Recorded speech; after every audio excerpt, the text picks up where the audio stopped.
स्वागत है आपका। सबसे पहले तो मैं आपकी टिप्पणी जानना चाहूंगी। आज रामलला की प्राण प्रतिष्ठा है, कितने उत्साहित हैं आप, क्या कहना चाहेंगे?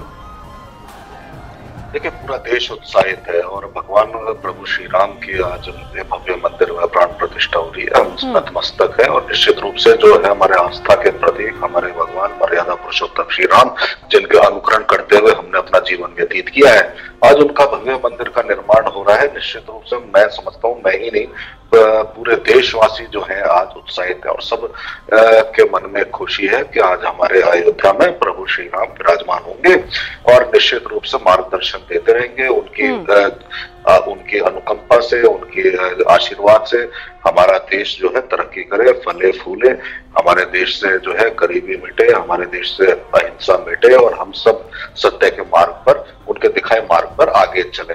यही प्रार्थना हम आज करते हैं। भारतीय इतिहास का एक सबसे अहम चैप्टर की आज से शुरुआत हो रही है स्वर्णिम जी। आज मैं कहूंगी देश की नहीं बल्कि पूरे विश्व की निगाहें टिकी हुई हैं हमारे देश पर, खास करके अयोध्या पर।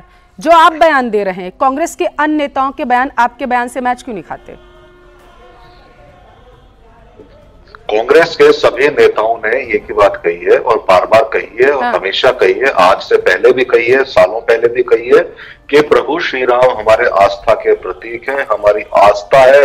हम जो है उनसे मार्गदर्शन प्राप्त करते हैं, उनके दिखाए मार्ग से, और उस पर चलने का प्रयास करते हैं। यही सब लोगों ने कहा है और यही आशा करते हैं कि अब आज के बाद सभी जो है हमारे कहना चाहिए सार्वजनिक जीवन में जितने भी लोग हैं, व्यक्ति हैं, सब प्रभु श्री राम ने जो मर्यादाएं हमें सिखाई हैं, जो उन्होंने कहना चाहिए एक लोकतांत्रिक व्यवस्था का मार्ग प्रशस्त करके हमें दिखाया, रामायण के माध्यम से जो हमने सीखा कि लोगों की इच्छा ही सर्वोपरि होती है, तो शायद आगे सब लोग इसी मार्ग पर चलेंगे। यही जो है कामना हमारी है और ये आशा भी है। स्वर्णिम जी, जहां तक मुझे याद है कि काल्पनिक राम जी को कहा गया था, ये किसने कहा था, जरा बताइएगा। आपको अगर ध्यान हो जी, तो मैं नहीं समझता कि ये एक भारतीय जनता पार्टी के नेताओं द्वारा बार बार इस तरह की ये बातें कही, लेकिन क्या आपको वो दिन, जगह या कोई व्यक्ति याद है जिसने कहा हो? कभी काल्पनिक किसी ने कहा हो? ऐसा नहीं होता। ये सब एक फैलाई हुई बातें हैं। प्रभु श्री राम के अगर दरबार में यहाँ पे सबसे पहले ताले खोले जन्मभूमि के, तो किसने खोले ये भी आपको पता होगा।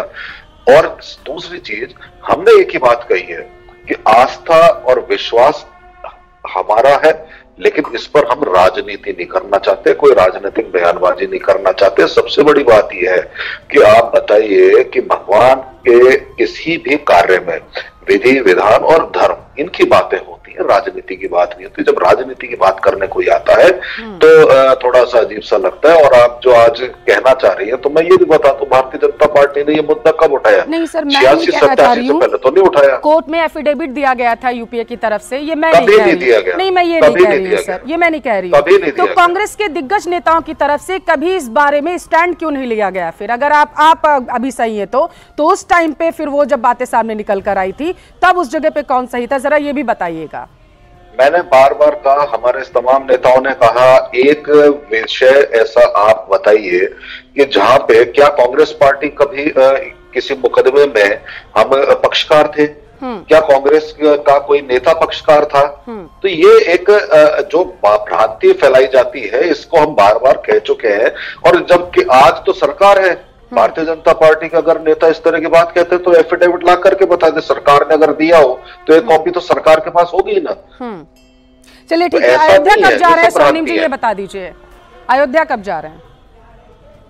जब मेरी परिस्थिति होगी मैं जाऊंगा अयोध्या। मैं पहले भी गया हूँ, आज ऐसा नहीं है कि आज ही है, मैं तो पहले भी कई बार गया हूँ। अनेक बार वहां पे रामायण पाठ हुए हैं, वहां पे भागवत कथाएं हुई है, राम कथा हुई है, मैं गया हूँ कई बार और फिर जाऊंगा। निश्चित रूप से भगवान राम जो है उनके मंदिर में दर्शन भी करेंगे। आज प्राण प्रतिष्ठा हो जाएगी, शीश नवा के आएंगे और भगवान से प्रार्थना करके आएंगे। अभी यहाँ से प्रार्थना कर रहे हैं क्योंकि अभी तो बहुत कम लोगों को निमंत्रण मिला है, और लेकिन ऐसे बहुत सारे लोग हैं जिनको राम मंदिर में प्राण प्रतिष्ठा के लिए निमंत्रण दिया गया था, बुलाया गया था, लेकिन उन लोगों ने निमंत्रण को अस्वीकार कर दिया। कांग्रेस के तमाम नेताओं की तरफ से मुझे प्रमोद कृष्णम का भी एक बयान सामने याद आ रहा है, जब उन्होंने कहा था कि निमंत्रण को ठुकरा देना, उसे अस्वीकार कर देना, ये गलत है। अगर आप नहीं जाना चाहते हैं तो उसका कोई दूसरा कारण दिया जा सकता है। तो इसके बारे में आप बताइए, क्या कहना चाहते हैं? देखिए, कांग्रेस पार्टी ने स्पष्ट किया है और हमारे नेता राहुल गांधी भी बोल चुके हैं, बता चुके हैं कि जिसको राम मंदिर में आज जाना है वो जाए।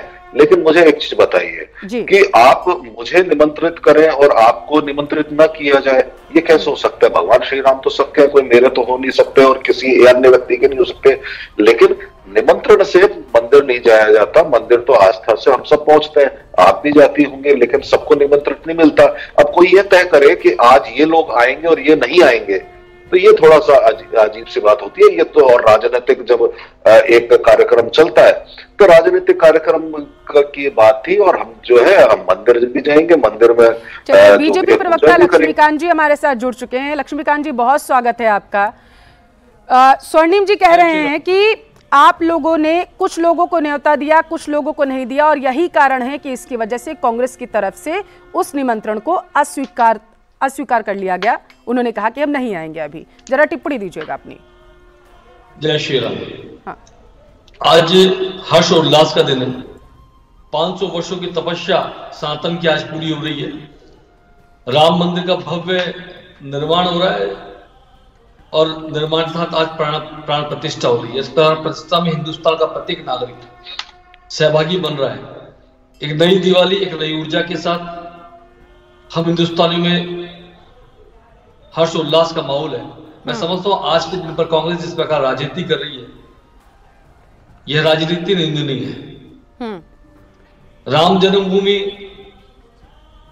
ट्रस्ट ने सभी उन लोगों को आज के दिन न्योता दिया जो इसके लिए उन्होंने योग्य पाए गए। उन्होंने हर हिंदुस्तानी से अपील की कि वे आए और रामलला के दर्शन करें। मैं समझता हूं कांग्रेस के नेताओं को जब उन्होंने निमंत्रण दिया, उसके बाद निमंत्रण को अस्वीकार कर देना, इस बात का द्योतक है कि कांग्रेस कभी भी सनातन के साथ नहीं है, राम मंदिर के साथ कभी खड़ी हो ही नहीं सकती थी। अभी मैं सुन रहा था, वो कह रहे थे कि एफिडेविट हमने नहीं दिया। अरे भाई, आपके नेता, आपकी सरकार के समय राम को कार्तिक बताया गया हो, वे लोग कैसे राम मंदिर में शामिल हो सकते हैं? जिन लोगों ने राम से कार सेवकों पर गोली चलाने का कृत्य किया, उनके साथ आप बैठकर राजनीतिक रोटी सीखने का काम कर रहे हैं। आप कैसे राम भक्त हो सकते हैं? आपकी इच्छा नहीं है राम को जाने की। आपके मन में तो आज कटारे चल रही है कि सनातन के आज 500 वर्षों का हिंदुत्व का परचम लहराने वाला राम का मंदिर। ठीक है, लेकिन लक्ष्मीकांत जी, ये बीजेपी तय नहीं कर सकती है ना कि कौन राम भक्त है, कौन राम भक्त नहीं है। ये तो हर व्यक्ति की अपनी आस्था है, जो स्वर्णिम जी कह रहे हैं। और स्वर्णिम जी यही कह रहे हैं कि बीजेपी इस पूरे मामले पर राजनीति करने की कोशिश करे। लक्ष्मीकांत जी, मैं आपके पास आऊंगी, लेकिन उससे पहले स्वर्णिम जी एक सवाल का जवाब दीजिएगा, उसके बाद मुझे ब्रेक पर भी जाना है। ठीक है, एक आऊंगी लक्ष्मीकांत जी आपके पास, ब्रेक पर जाना है सर मुझे। स्वर्णिम जी, रामलला विराजमान समिति की तरफ से ये प्रयास किए गए कि किनको बुलाना है, किनको नहीं, क्योंकि सभी को बुला पाना मुमकिन नहीं है। ऑब्वियस सी बात है, क्योंकि वहां पर वीवीआईपी मूवमेंट होगा, सुरक्षा भी एक अहम मुद्दा वहां पर बन जाता है। तो ये तय किया गया है उनकी तरफ से। कांग्रेस ये क्यों कह रही है कि बीजेपी इस पर राजनीति कर रही है? ठीक है, हमने तो कभी राजनीतिक टिप्पणी की नहीं। भारतीय जनता पार्टी को परेशानी है, भारतीय जनता पार्टी को क्योंकि वोट मांगने, इसलिए वो राजनीति कर रहे हैं। और एक चीज बताइए, 86-87 से तो कह रहे हैं, 80 में भारतीय जनता पार्टी बनी थी, तब उससे पहले तो कभी बात नहीं हुई। जनसंघ की स्थापना हुई तो कोई बात नहीं हुई, जनसंघ रहा, आरएसएस रहा, कभी कोई बात नहीं हुई। तो राजनीतिक मुद्दा है। प्रधानमंत्री जी जाएंगे, आज शंकराचार्य और सब आपने दरकिनार कर दिए गए हैं, धर्माचार्य, तो वो कोई क्या है, राजनीतिक आपने जो एक कार्यक्रम बना दिया, जहाँ पे एक कार्यक्रम में भगवान श्री राम के गुणगान हम करते हैं या किस भगवान की ठीक है, तो कोई बात नहीं। आप दोनों लोग हमारे साथ बने रहिए, क्योंकि हमें एक ब्रेक पर जाना होगा। देश की, पूरे विश्व की निगाहें इस वक्त टिकी हुई है भारत पर, अयोध्या पर, और आप लोग कहीं मत जाइए, क्योंकि ये बड़ी कवरेज हमारे लगातार जारी है, चर्चा भी लगातार जारी रहेगी। रुकेंगे एक छोटे से ब्रेक के लिए।